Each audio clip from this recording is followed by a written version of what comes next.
ધોરણ 8 विषय हिंदी। विद्यार्थी मित्रों, आपका जो एकम कसौटी का जो पेपर था हिंदी का, आज मैं आपको उसके आंसर बताती हूँ। जब भी आपकी नोटबुक स्कूल में से चेक होकर आपके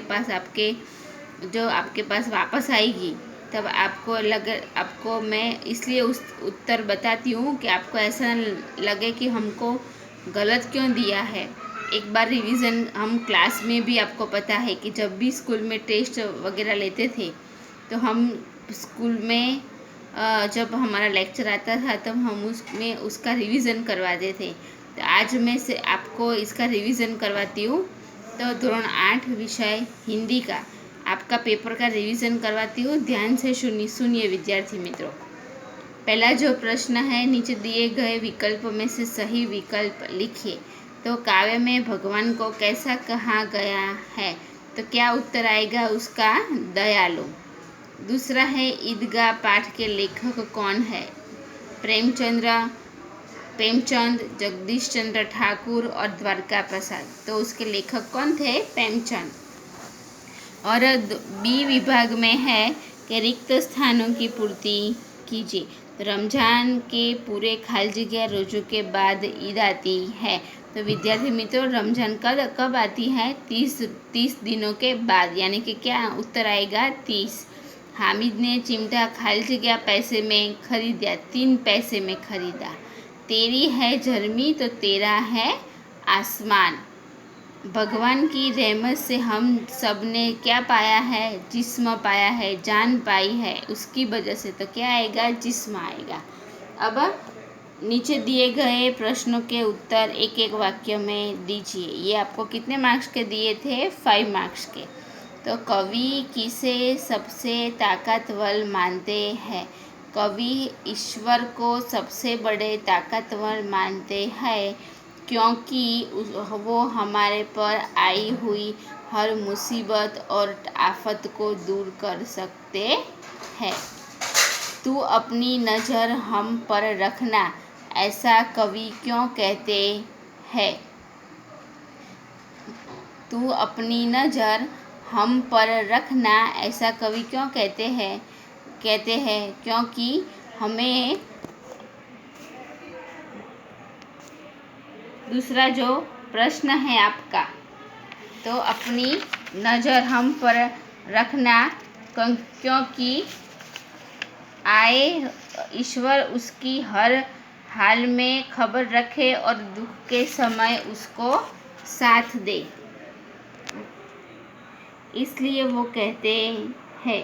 तीसरा है कि भिन्न भिन्न धर्म के लोग प्रार्थना करने के लिए कहाँ जाते हैं? तो भिन्न भिन्न यानी कि हिंदू, मुस्लिम, सिख, ईसाई, पारसी, वह सब लोग प्रार्थना करने के लिए कहाँ जाते हैं? तो हमने आपने प्रश्न में क्या लिखा है? मंदिर, मस्जिद, गिरजाघर, गुरुद्वारा, ऐसा उत्तर आएगा। तो रमजान ईद के दिन मुसलमान लोग कहाँ जाते हैं? तो कई बच्चों ने, विद्यार्थी मित्रों, ऐसा लिखा है कि रमजान ईद के दिन मुसलमान लोग नमाज पढ़ने जाते हैं। कहाँ जाते हैं? यानी कि वो लोग जाते हैं ना नमाज पढ़ने। तो आपने सही लिखा, पर कहाँ जाते हैं उसका नाम लिखना था विद्यार्थी मित्रों। तो कई बच्चों ने ऐसा लिख दिया है नमाज पढ़ने, तो वो गलत होगा विद्यार्थी मित्रों। ऐसा लिखना था कि ईदगाह में जाते हैं, ईदगाह में जाकर वो नमाज पढ़ते हैं। 5वां प्रश्न है कि हामिद की दादी का नाम क्या था? तो हामिद की दादी का नाम अमीना था। चलो अब नीचे प्रश्नों के उत्तर दीजिए। तो हामिद ने चिमटा ही क्यों खरीदा? क्योंकि हामिद के पास ज़्यादा पैसे नहीं थे और खिलौने तो वो कभी भी नीचे गिरेंगे तो टूट जाएंगे, पर उसने तो चिमटा ही लिया क्योंकि उसकी दादी जब रोटी बनाती थी तब उसकी उंगलियां जल जाती थी।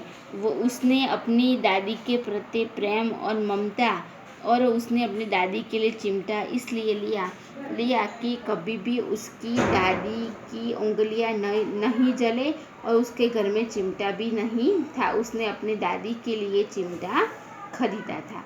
कवि ईश्वर से क्या चाहते हैं? कवि ईश्वर से चाहते हैं कि आई हुई मुसीबत को दूर करे वो जी। ये बड़ा प्रश्न है। कई बच्चों ने तो सिर्फ ये एक वाक्य के उत्तर होते हैं ना, ऐसे लिख दिए। ये बड़ा वाला प्रश्न है विद्यार्थी मित्रों, 2 मार्क्स का आपका है, तो इसमें थोड़ा उत्तर ज़्यादा आएगा। उसके बाद में आते हैं शब्दों का वचन परिवर्तन कीजिए। शब्दों का वचन परिवर्तन कीजिए तो धातुए, धातु, कौवा, कौए, नदी यानी कि नदियाँ। कैसे लिखना है आप अपनी पाठ्य पुस्तक में एक बार चेक कर लेना। कई बच्चों ने लिखा तो है पर सही नहीं लिखा है, तो जो भी लिखो पर सही लिखो। उसके बाद में जो आते हैं रूढ़िप्रयोग, जो मुहावरे के अर्थ देकर वाक्य प्रयोग कीजिए। पहला है बाल बांका न होना। तो बाल बांका न होना यानी कि जरा भी नुकसान न होना। तो 4 मार्क्स का ये है कि जरा है तो आपको उस अर्थ उसके साथ उसका वाक्य प्रयोग भी करना है। तो जरा भी नुकसान न होगा उसका अर्थ, और जो भी वाक्य आपको नीचे लिखना है उसको, तो ही आपको 2 मार्क्स मिलेंगे, वरना नहीं मिलेंगे। दूसरा है सुरलोक सिधारना यानी कि मर जाना। यह अर्थ है, आपको उसका वाक्य बनाकर नीचे लिखना है। तीसरा, उसके बाद नीचे दिए गए शब्दों के समानार्थी शब्द लिखिए। शीतल, ठंडा, स्नेह, प्रेम, प्रसन्न, खुश। यही था विद्यार्थी मित्रों आपका हिंदी का एकम कसौटी का पेपर, जो मैंने आज आपको रिवीजन करवा दिया है। आपकी बुक अभी स्कूल में चेक करने के लिए है। जब भी वापस आए तब आप अपने जो गलत उत्तर है वो सही तैयार कर देना। जो गलतियाँ करते हैं वो दोबारा नहीं करना। कई बच्चों ने देख कर लिखा है या बिना देखे लिखा है। वो आपकी नोटबुक लेते हैं ना, तभी पता चल जाता है कि कितने बच्चों ने देख कर लिखा है। एकम कसौटी इसलिए ली जाती है कि जो भी पढ़ाया है आप भी साथ के साथ पढ़ो और देखे बिना लिखना है। तो आगे से कोई भी विद्यार्थी देख के नहीं लिखेंगे। आपको जितना भी आप तैयार करते हैं उतना आप देखे बिना लिखो, तो उससे पता चल जाएगा कि आपको कितना आता है, आप कितनी तैयारी करते हो घर पे। अभी आपको स्कूल नहीं जाना होता, आपके पास बहुत समय है अभी, तो घर पे जितना आपको होमवर्क मिलता है आप तैयार करो, लिखो और अपना होमवर्क कंप्लीट करो।